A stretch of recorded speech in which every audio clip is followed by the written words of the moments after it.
Mark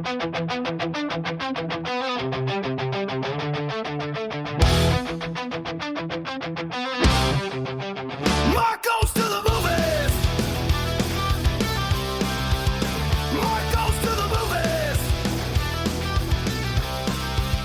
Mark goes to the movies. Long Geek Shout. Mark goes to the movies. Mark goes to the movies. Mark goes to the movies.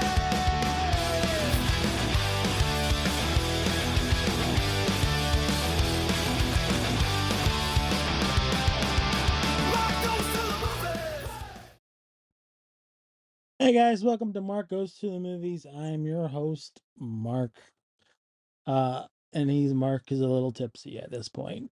The break the stigmatism that I do these individually. This is all recorded in a long succession of hours and that kind of thing. So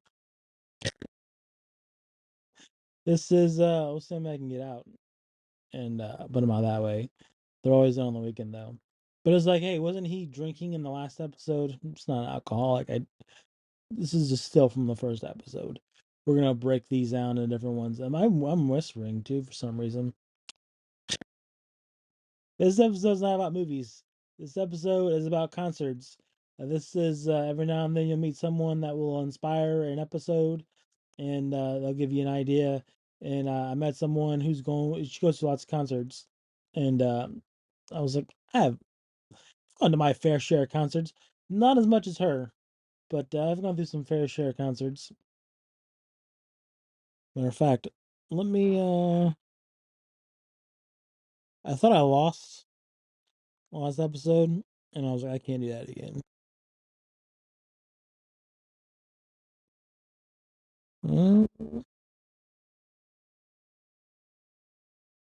Yes, I thought I lost the last episode, but it looks like it went through.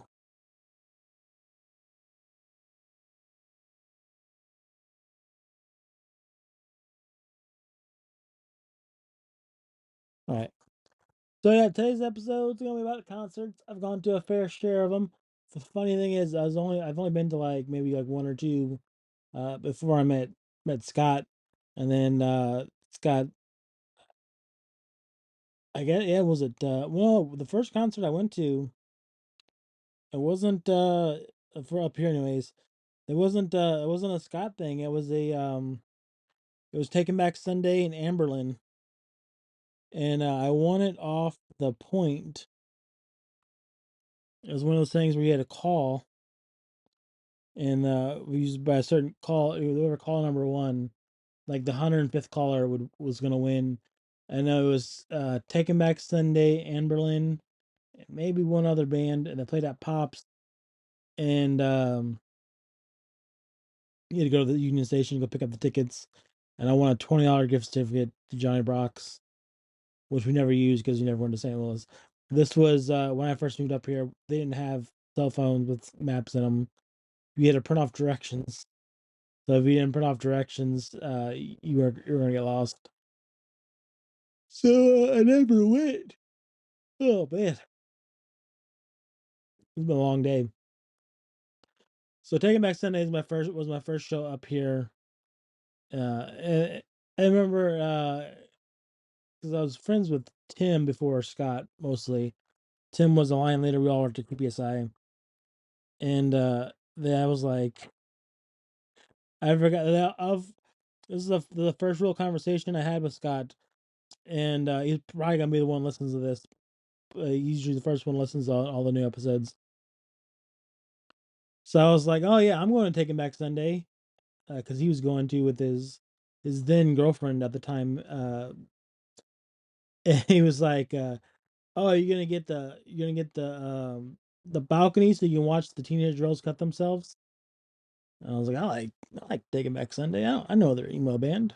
I know their stuff was a little sad, a little whiny, but I like Taking Back Sunday. And it was a good show. I remember the thing I remember from that show is some guy. This was when the New Again album came out. So I don't know if you know the album. Every album's kind of sad and shit, and everything. It was right before they try to reinvent themselves into a happier band. But man, I had never been to Pops. Didn't know Scott well enough to like be guided how to go to a concert. But we got there super early, right? Didn't go to the gate, didn't go to the front. We sat at the tables to the side. If you ever imagine Pops as one big room, and then you have like a side stage where you have a bunch of tables and shit. And we sat at those tables, even though we got there super early enough to get the front. We sat at the me and my ex-wife sat at the tables. There's four chairs, so obviously there's two other seats. I guess they can back then it wasn't that big back. I mean, they had to have been that big. I don't know. Not sure why it wasn't that busy, but no, they two guys asked us to sit down next to us because we had the two empty spots, and they were drinking heavy. One guy was especially definitely lost his girlfriend or some shit. He bought like 4 or 5 t-shirts, and then he was dancing and stepping all over that shit. So he was not like he was taking that guy's super hard. But that was my first show, and then the next show had been Gore because that's when we all became like we were friendly, but we became friends through Gore, and just this fact that we're still doing Gore concerts, uh, almost 2 decades later. Depends on what your definition of almost is, but it's been almost 2 decades of going to see this band where multiple band members have died. The leader of the band, Odorous Youngus, has died, and we're still going to see Gore. Changing venues, you know, we saw at Pops, we saw them at the pageant. You know, they had that huge. It's kind of an upgrade to go from Pops to the pageant. To the pageant from Pops. Sorry, worded that wrong. Again, the drinking the whiskey. They no, they're still doing it, man. And God, that was the first one. And I can remember, yeah, back then we were all very much younger. Peyton wasn't born. I had the one kid, and yeah, working at the TPSI factories, worst fucking job I ever had in my life. But it was good to appreciate the jobs I have now. I have a pretty good job now, so you don't get those good jobs without having experienced the bad jobs, I think. And yeah, we went to the Gore concert, and then we all just became really good friends, and then we kept expanding further and further. There has been a handful of concerts I've been to with my kids. Either I'm going to a concert with Scott, or I'm going to a concert with my kids. Those are the only two options I have as of right now. Still looking for that concert buddy. They'll go to be inoculated in the group, or just someone to go with. Because there are other bands. I've made the push to tell Julie. I'm like, well, Julie, you're almost an adult. Let's do a trial run where you can be an adult for a year and buy your own concert tickets. So I don't know if you'd want to go to some of these one bands, but usually they go to every concert that I would take them to, or they'll tag along. But yeah, they man, yeah, Gore started it all for me. So getting to know someone and you talk about music and stuff, and I asked the question, was your best concerts? It's the best ones you've ever been to. And I thought about it quite a bit myself, and I was like, I got a list of just great shows, and I don't have the dates, but I have the band, I have the location, I have the whatever the theater was. I have a little bit of reason why that concert is special to me. So I got a bunch. I'm gonna do a lot of hand movements. You can't see them. Just imagine waving my hands around because I'm a little tipsy. Pin is to my shirt. I hope it works. All right, we'll get right into the list. I'll tell you a little bit of story about. See, fucking. I don't know. This is why I don't drink. Did you guys hear me fumble my microphone? Maybe. All right.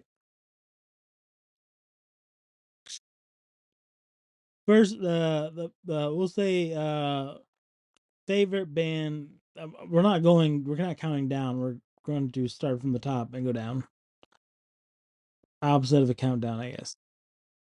First band, Guns N' Roses. Best concert ever been to in my life. It's Guns N' Roses. Uh, First one for me is in Nashville. It is on the Nissan Coliseum, and the reason why it's special, it's the first Guns N' Roses show. There's just no other way to put it. We drove from it was me and Scott again. Drove from St. Louis area to Nashville, and we don't stay over. It's always a straight drive to and there, back and forth. Uh, and it was like middle of July. Don't really remember how far ago. It was my mom was still alive. That's what made it really cool because that was my whole goal in life was to see Guns N' Roses reunite. Axl, Slash, and Duff, the three, the main ones. Like that was all I wanted was to see Guns N' Roses, and I got to see them. I remember I got the tickets in my income tax refund, and God, I was we didn't even get front row. We had like lower level on the side. So that was my first one. I remember we got there kind of early in the morning, afternoon, and we stopped at this one. We stopped at this one place to get this. I got this moonshine Mountain Dew jug from this gas station, which I thought was interesting. I remember that. Uh, yeah, then just getting there and walking down, was it Broadway, the big road in Nashville? It's real popular. So we walking down that road, we played laser tag, and I remember like we were playing laser tag. My score sucked because people weren't following the rules. The rule says you're not supposed to run and repeating shooting, but this motherfucker was repeating shooting, and they're running. They didn't play right. So the one time I played laser tag, I sucked at it, I guess. But I can remember, because it was weird at concerts. You got to stand, like, just sit down, guys. We have seats. We can sit down. You don't need to stand. But I remember it was Guns N' Roses and Chris Stapleton before he got real famous, and they kind of booed Chris Stapleton out of the building. Like I felt bad for him because it's like it wasn't his fault. I remember the bands were super cool. It was a Trailer Park Drive or something like that. It was like a restaurant we went to. And like every restaurant had its own band. Like it was so much fun. It was such a great atmosphere. I wish I could go back again. But the concert itself was everything you could ever dream of. Seeing your favorite band for the first time in your life was a amazing experience. They brought back Steven Adler out of nowhere. He played a couple songs, so I got to see majority of Guns N' Roses reunite outside Izzy, and I just remember because the backdrop was a city, and I saw they were playing "Knocking on Heaven's Door," which is my favorite Guns N' Roses song, and just the fireworks, and they don't play like they do like do on the radio. They play like a slow reggae version where it's like it's a little slower, but much slower actually. And they had the fireworks going off in the background, and it was like such a beautiful city. And it was like you did it, finally accomplished my life goal. It was pretty great. The next one I have is Guns N' Roses in St. Louis at the Dome of America.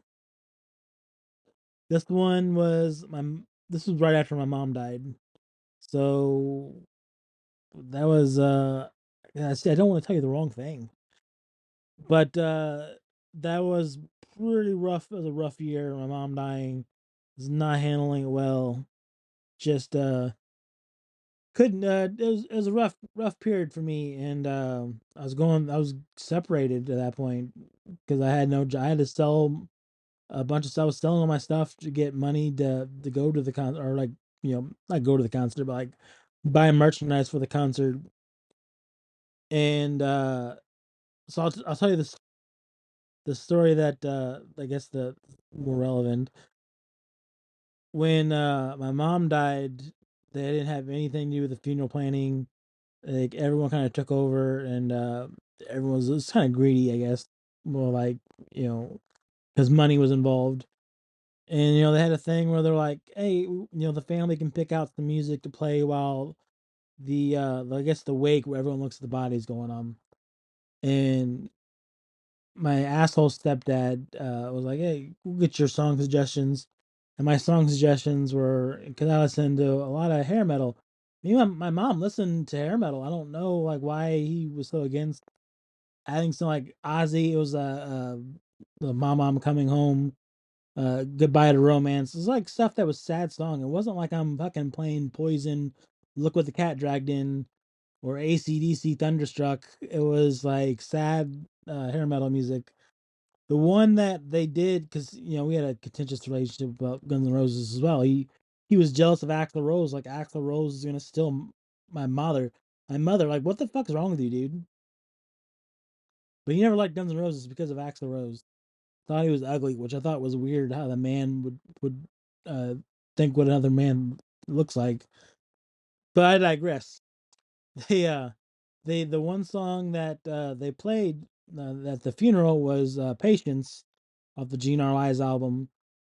My favorite songs, and I mean, still, I think that's my when I hear that song, I think that's my mom trying to communicate with me somehow.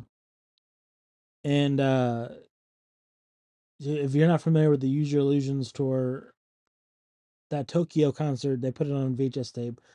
That VHS tape or DVDs now, I guess.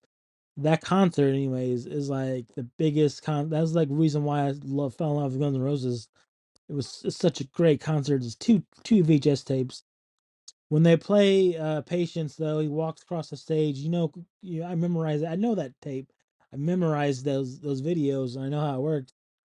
I've always thought that Patience was my way of my mother communicating with me when you get frustrated and you're like a little depressed, a little down. Just, you play Patience, and just a good reminder that all we need is a little patience. So, anyways, we're in the pit section this time. I think I have second row. I didn't get the VIP. I got just the regular $400 ticket or $350 ticket, whatever it cost at the time. And I didn't know they were gonna not separate the pit section because I bought the Duff side because it was cheaper than the Slash side.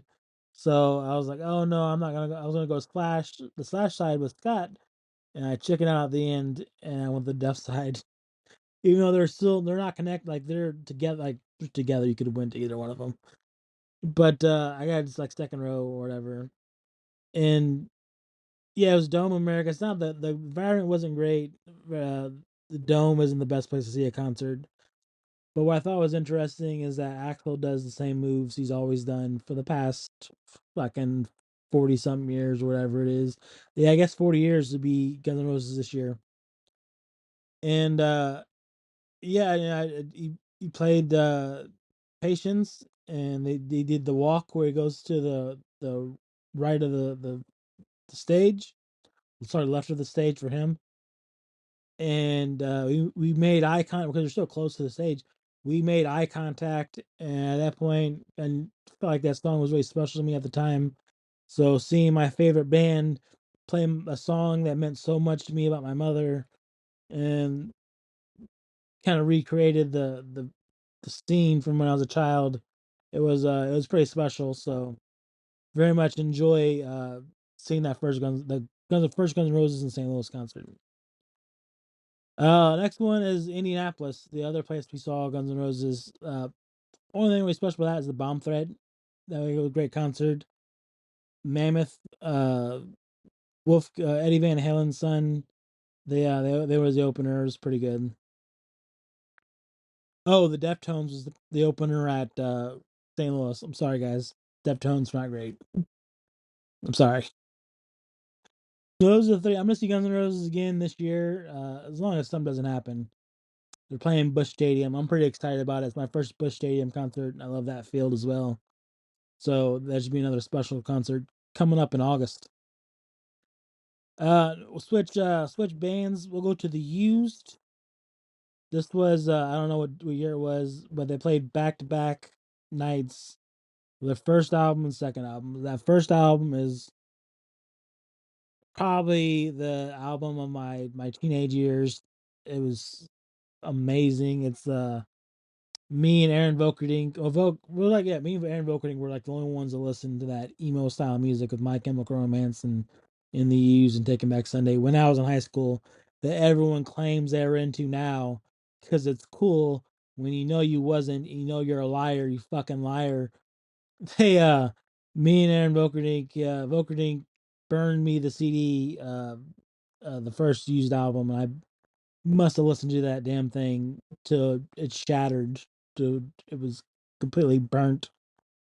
And yeah, that was that those 2 nights, man. That was another me and Scott went, and we had me and our group went, I guess, because we were all still friends back then. And God, that first concert for the self-title album, everyone sang every word. I don't remember any phones being used at the time. Everyone was living in the moment. It was just amazing to go and hear that first album complete front to back. It's so good. Next one after that, I have Alice Cooper. This one, it was at the pageant. Is the first time I saw Alice Cooper, and yeah, it was my first pageant show. Pageant's one of my favorite places to go to now. But yeah, seeing Alice Cooper, that was Scott got VIP. Talked us all into going. It was a Saturday. I remember we waited like 6 hours outside to get inside because it was front row. It was first come first serve. That was general admission.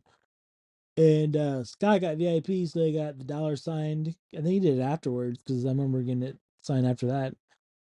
And God, that was a great. Like I knew about Alice Cooper and the Trashed albums, but like seeing him now or seeing him back then, that was a while ago. It's pretty great seeing him then. And then I got Fall Out Boy at the amphitheater. It's the first time seeing Fall Out Boy and Alkaline Trio. Two of my favorite bands. Absolutely love Fall Out Boy. Absolutely love Alkaline Trio. I got three Gore shows coming up. First Gore show, it was at Pops. The second is Gore, and this was the first show after Odorous died. We kind of thought this could be it. You know, the lead singer dies is probably it for a lot of bands. But they came back with Lothar, and I think they're just as good, if not better than they were before. Uh, so pretty, you know, happy to see that. I got to see Odorous like maybe 5 or 6 times before he passed away. And then I got Warshow there twice. Was I drunk then? Jesus. Yeah, so the first War Show was at Pops. Now they play the pageant. I prefer Pops, but it's nice to be in a safer area at least. Then I got Alkaline Trio at the pageant. This was getting to meet Alkaline Trio's 2024. So we got to meet them. The pageant's a great place to meet your favorite bands. Out. That's my favorite thing about the pageant is that you can just go on the back and usually they come out and you get to meet them for a little bit or at least say hi to them. The next two I got Blink 182. First time was Blink 182 with Matt Skiba. This was I don't have the year on it, but this was the year where there's supposed to be Lil Wayne also, and Lil Wayne was like, I can't smoke pot, so I'm gonna go away, and they canceled his part of the show. But yeah, just getting to see Blink 182. They played Enema of the State. It was the anniversary for that album, and getting to see Matt Skiba, who's a much better singer than Tom, actually sing parts of that great album. It's pretty nice.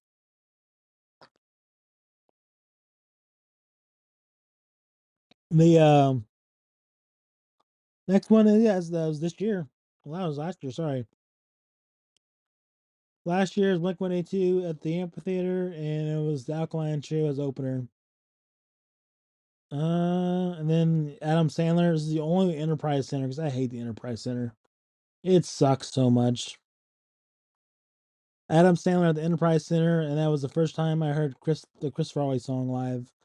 Chris Farley's absolutely one of my favorite actors, probably a favorite actor at this point.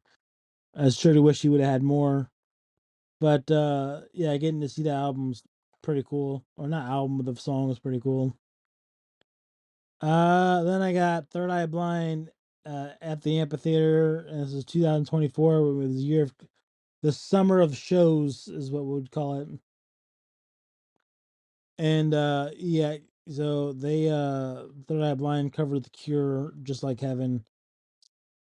Favorite band covering another favorite band is pretty cool. Then I got Hootie and the Blowfish, the first reunion. That wasn't that far away. And then I got Darius Rucker, and that was the first time I got to hear Hootie and the Blowfish songs because he was doing his Darius Rucker thing. Wasn't doing Hootie. Time after that is at the Fox Theater. That place is so old.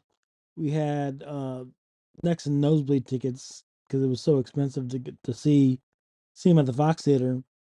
And yeah, you just go straight up. Like there's no like cascading. It's like, you go straight up. That's what it is. So when you stand up, you're standing up at the very top. So it sucks. And I remember thinking like, guys, we don't need to stand up and acknowledge this man. We can sit down and acknowledge him. Do just fine. And then let's see. Yeah, this was Falling Universe. They covered Accept the Fate's first album. The Falling Universe, Ronnie Radke had a thing with Accept the Fate. That was their old singer, and he had beef with them. Now they're fine because everyone's fine on their shit and bands. But yeah, it was first time they I guess he covered the Accept the Fate song. So he did two shows pretty much, it seems like. And then I'm gonna end it what we had 2024. It was my kid's favorite band. My youngest favorite bands is Green Day. My oldest favorite bands is Red Hot Chili Peppers. So getting to see those guys, see their favorite bands so early in their career or I guess life. Like I had to wait till I was in my late 20s to see my favorite band. These guys got to see it pretty early on. So that was pretty cool. And I'm sure there's other concerts. I don't want to do too many bad ones, but like my bucket list of what I need have left. Love to see love to see Misfits. Would like to see The Cure. I don't know if they're gonna tour anymore. Talking Heads. Like it's a pretty out there wish list for me to see any new bands, but I'm sure they're out there. And then anytime Guns N' Roses comes to town, we'll see Guns N' Roses. But yeah, just inspired by somebody to do a concert episode, and this is that concert episode. Maybe we'll revisit some of these concerts more and go from there. But yeah, this is like I'm lucky enough to go to all these concerts. Lucky enough to have a great friend like Scott who can show me like how to get to places and tags along and everything like that. So, but this has been Mark, and you've been listening to Mark Goes to the Movies.